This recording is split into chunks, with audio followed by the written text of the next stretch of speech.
Morning guys, and welcome back to I Like Our Watches 2. Now you may remember quite a while ago I uploaded a video reviewing the Seiko Golden Panda Dial Chronograph, which retails in the UK for £590. And I'm sure you remember the recent videos I've uploaded featuring the Seiko Chronograph SBPY165 range of watches. These are JDM watches, but they represent incredible value for money. Well, there might actually be a third option, and it might actually be better value than the SBPY165 chronographs. It is a fairly new release by Seiko. It is a JDM watch, but you can import it from Japan from a number of websites. And in this video, I'm going to show you this watch, but then towards the end, I'm going to do a little comparison between the SBPY165, which is the most affordable one, this one, which sits in the middle in terms of price and specifications, and, well, the Golden Panda chronograph that I reviewed earlier on last year. So yeah, sit back, relax, enjoy the video. Now I've decided to start by showing you the first half of my comparison spreadsheet because it shows you the prices, but it also gives you some specifications regards to the movements, and I think that's quite important when trying to decide which of these watches represents the best value for money. Two of these watches are JDM only watches, the other one is a global watch. These are the Japanese retail prices, but the actual prices you can pay for these watches from the sakurawatches.com website are below. You can pick up the SBPY165 for £125 plus import taxes. The SBPY165 is £235 plus import taxes, and if you wanted to buy this watch from the sakurawatches.com website, you're going to pay £447, but again, you are going to pay import taxes of roughly 20%. Now you can see these prices down here, £208, £277 and £470. These are the recommended retail price converted from Japanese yen to British pounds. So you can see this watch in Japan is only £470, yet we have to pay in the UK £590, but of course that is going to take into consideration some import taxes, which you would have to pay on these two watches if you imported them yourselves. Next, you've got the movements. Inside the cheapest watch, you've actually got the 8T63, but you might know it as the VK63, and then in the other two watches, you've got very, very similar movements. In fact, they're basically identical. There's just one difference between the two. It is the V175 and the V192. All three of them are quartz, although the cheapest watch is a Mecha quartz, and they all run to roughly the same level of accuracy, plus minus 15 seconds a month. The two more expensive watches have solar-powered movements. The cheapest watch is battery-powered. Now, for some people, the cheapest watch is definitely going to be the best one because it has a snap-back chronograph. It is, of course, the Mecha Quartz, and that is very appealing to some people because, well, it's partially mechanical and partially electronic quartz. Now, the movement in the most expensive watch has a power reserve indicator incorporated into the subdial at the 6 o'clock. That is literally the only difference between the V175 and the V192. They all have a date complication at roughly 4:30. They all hack. The two solar powered watches do have overcharge protection, and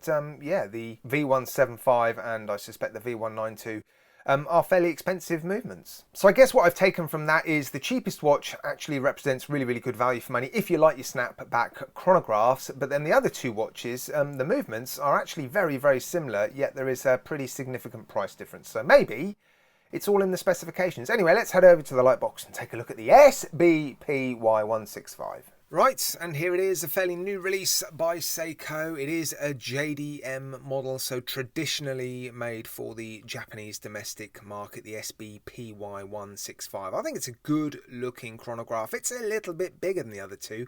I'll run through all the dimensions in a moment when I finish the comparison. And if you're interested in importing this watch into the country where you live, there are options available to you. I've already mentioned sakurawatches.com, Japan Online Store, Chrono24 is another good place to look for watches like this. And in this part of the video, I just want to run through quickly some of what I consider to be the strengths and the weaknesses. And one of the big strengths for me is the crystal. Not only is it sapphire, which is actually quite rare for Seiko watches in this price bracket, but as you can see, it's got an AR coating, but not just any old AR coating. It is the super clear AR coating, which means in certain lighting conditions, the crystal is so clear it looks like it's not there. And some watches that have had this crystal in the past, I've actually sort of poked because I actually thought they'd left the crystal off the watch, which probably wasn't the wisest thing to do, because had they forgotten to put the crystal in the watch, I would have just been mashing the hands. But yeah, in certain lighting conditions, the crystal is super clear, literally invisible. I also like the proportions and dimensions of the case. As I've mentioned, it's a little bit bigger than the other two. I think it's 42mm in diameter. But it's a good looking watch. Beautiful sunburst dial, really nice light plate on the applied indices, applied logo, black. I think it's a ceramic tachymeter, beautiful bracelet as well, solid links, hollow end links unfortunately, but they are very nicely finished solid links with some lovely polished accents and some fairly crisp corners on those center links. The clasp, oh, that lets it down a little bit. It is a fully pressed clasp. Yeah, it would have been asking too much, I think, for them to have included a couple of milled inner elements, but yeah, a couple of micro adjusts and a fairly nicely finished clasp given its cheap construction. Yeah, a couple of pushes on the side. It's not a snapback chronograph, it's solar powered quartz, so you've got a fairly soft action when it comes to the second hand resetting itself, but the alignment is bang on. Honestly, it is perfect. A couple of subdials, well, 3 subdials, 24-hour subdial, pretty pointless, minutes for the chronograph, and a running seconds hand for the time, which is nice. Fairly deep date complication in that date window. I didn't like that about the more expensive chronograph. The date actually sits really quite deep inside the watch, so yeah, I'm not a huge fan of that. It makes the visibility of the date pretty poor at any sort of angle. But I really do like the finishing on the case, a mix of brushed and polished finishing. I actually prefer this case shape to the more expensive SSC813. It's also a little bit flatter, sort of less stubby looking.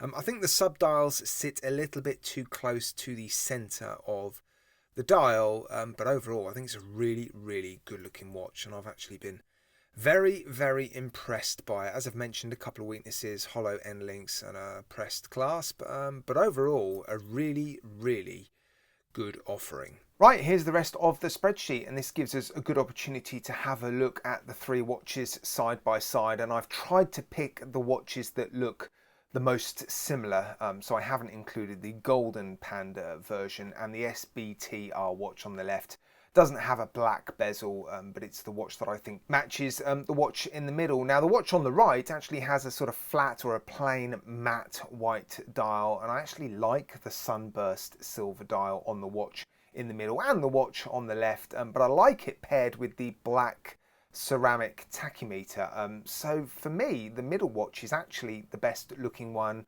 although again I do think the subdials are a little bit too close to the center of the dial. I think they are better distributed on the watch on the right. I also prefer the case shape and the bracelet that the watch in the middle has. So for me, I do think it is my favorite watch out of the 3. Now if we look at the dimensions, we can see that it is the biggest, but actually it doesn't wear very big. It's not as deep as the more expensive watch. It's a millimeter flatter, and it really doesn't seem as sort of short and stocky and almost dumpy as the watch on the right felt to me anyway when I reviewed it. They all have 20mm lug widths. The watch in the middle sits in the middle in terms of its weight, 125 grams. It's a fantastic weight. The watch on the right did actually feel a little bit heavy for me, especially when you consider it's not a dive watch and they all have 100 meters of water resistance. Now I've highlighted in green some of the strengths that I think you should take notice of. These 2 watches have sapphire crystal. Obviously the watch in the middle has that super clear AR coating, which none of the other watches have. These 2 watches have solid links, but the watch in the middle has the hollow end links, unfortunately. They all have 2 micro adjustments, and they all have loom.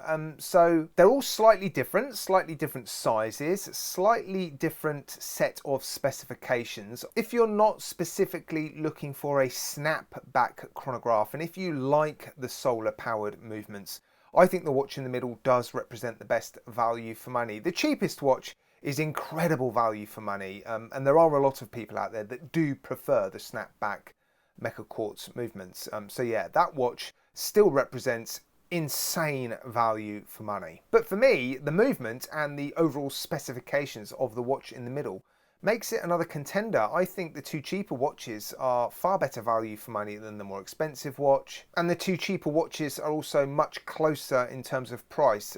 The more expensive watch, there's quite a big jump to it, isn't there? In the UK, £590, although you can pick it up now in the sales, which I guess makes it a little bit more competitively priced. And of course, with the two cheaper watches, you're almost certainly going to have to pay some sort of import taxes. But yeah, the watch in the middle for me, incredible watch. Love the crystal. That is a huge selling point for me. And yeah, if you're interested in picking up a Seiko chronograph anytime soon, it's certainly going to make that decision a little bit harder, isn't it? But I hope this video has helped, guys.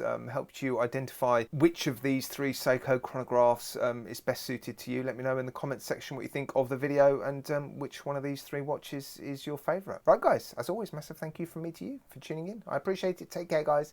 Look after yourselves. You'll see me again very, very soon.